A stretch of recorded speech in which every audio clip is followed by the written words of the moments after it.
Good day mga Lods at magandang hapon sa inyo lahat at andito naman si Jomari ay bumabalik sa mga view na atin makikita dito sa paligid ng Teresa Rizal. Ang aming pinanggagalingan mga Lods ay Boulevard Street, papunta tayo ng Dalig, amin pakita sa inyo ang daanan sa Dalig, although medyo masikip mga Lods, pero isang daanan na shortcut kasi pag nagdaan ka na sa highway sobrang matraffic. Kaya inantay natin, subscribe na at samahan nyo na rin ng mga matamis na like para ganado kami sa aming pagbablog at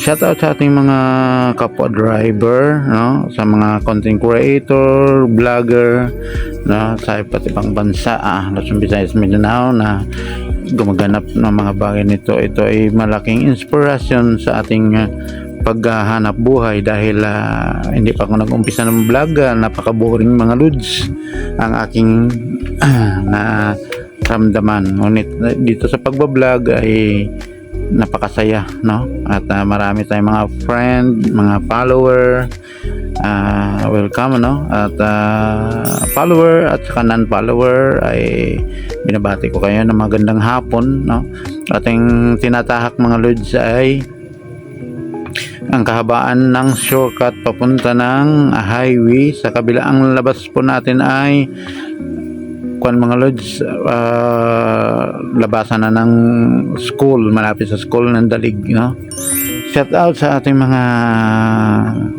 kaibigan, mga vlogger, magiging sa aking mga kamag-anak sa Negros Occidental at magiging mas bati, mga kakilala natin dyan, mga vlogger mas batinyo, maayong hapon sa inyong tanan. Excuse me po.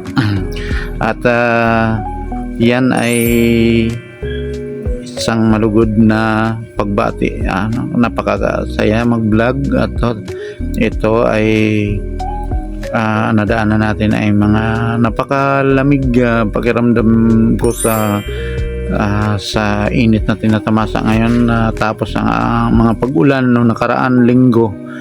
Napakalamig sa mga puno ng kahoy, at lalo na mga Lods sa nakaranas ng high blood, at pag ganitong klaseng mainit parang mahapdi sa mata, para kang inaantok na hindi mo mawarian dahil ang sakit mo ay high blood, diabetes.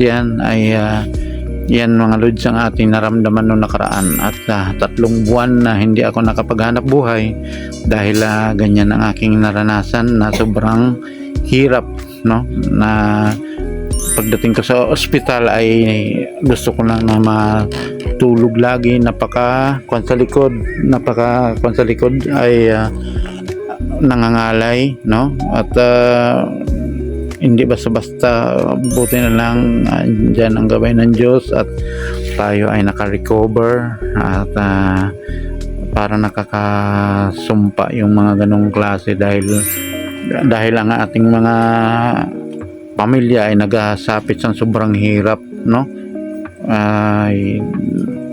pag ang isang pamilya na wala na ng tagahanap buhay, yan talaga mahirap, at dito na tayo malapit sa ilog ng maliit na ilog ng Dalig, papunta na tayo, patawid na tayo ng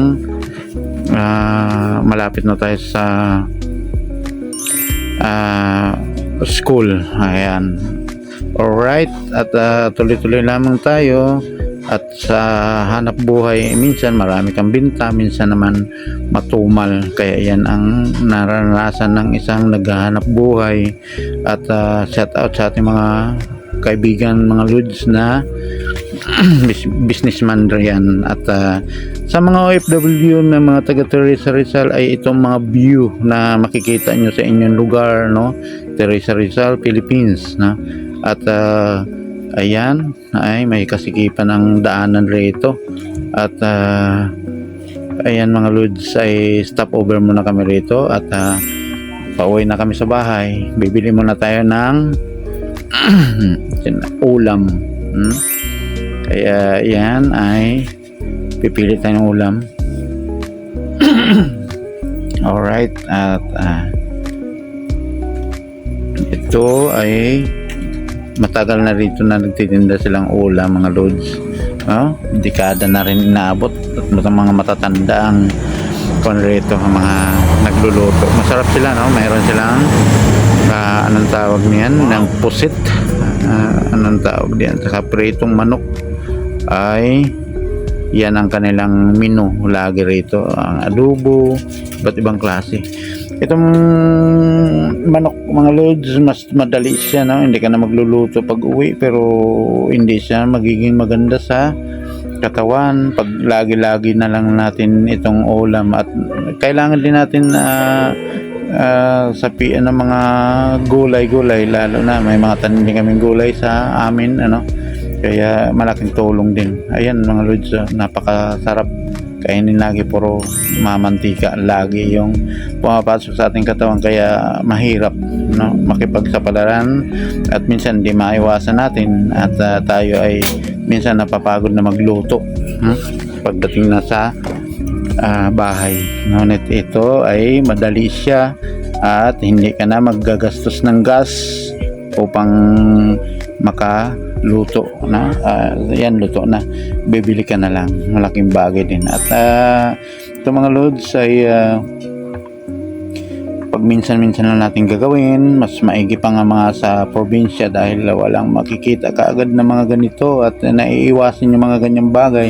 Kaya yan ang ininda ko noong nakaraan, high blood, mga matatamis pagkain, diabetes. Kaya alright, ito na, tapos na tayo magbuhay nila ng ulam, ay pauwi na rin kami. At sobra ng sakit ng tirik ng araw. Siguro, mga lods, mga alauna na ito ng katanghalian. Alright, come on, let's go. Taas na Rizalino, mabuhay. At mga shoutout sa mga taga Tereseño, magiging man sa mga kaibigan nating mga OFW, ng mga taga Teresa Rizal, na ulit-ulit napakahirap ng trabaho pag malayo ka dito sa inyong bayan. Kaya hatid namin sa inyo ang mga view sa lugar nyo na ito.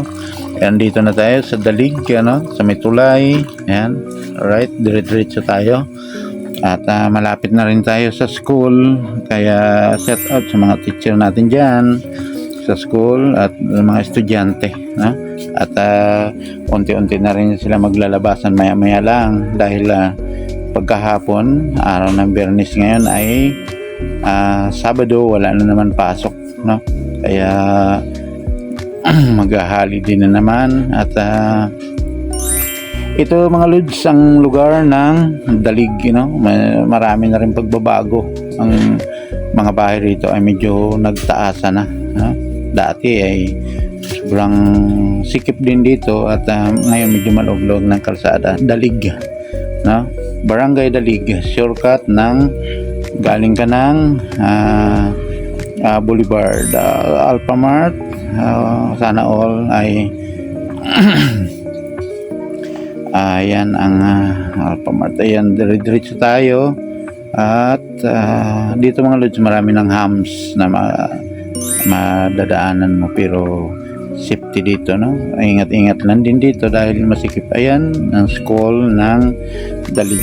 Kaya salamat, mga lods, sa inyong mga pagsuporta sa munting channel na ito. At taos puso kami nagpapasalamat sa ganito mga pagkakataon na kahit pa paano naranasan namin yung mga nagkakagalas ng puso na binibigyan niya ng suporta yung mga ganitong bagay, subscribe tayo sa mga bagay, at sa pakishare na rin ng ating video upang ito ay sa huling panahon ay makamit natin ang ating ministry. At ito na, mga lods, ay tatawid na tayo ng highway ng Teresa, papunta ng C5, ayan.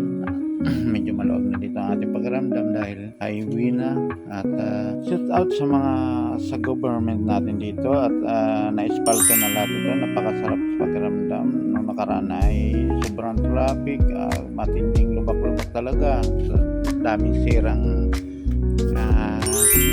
bahagi ng kalsada, no? Sunod-sunod ang pagbubutas nila dahil inayos yung may mga leak na sobrang masyado lubak at yun lamang guys. God bless all.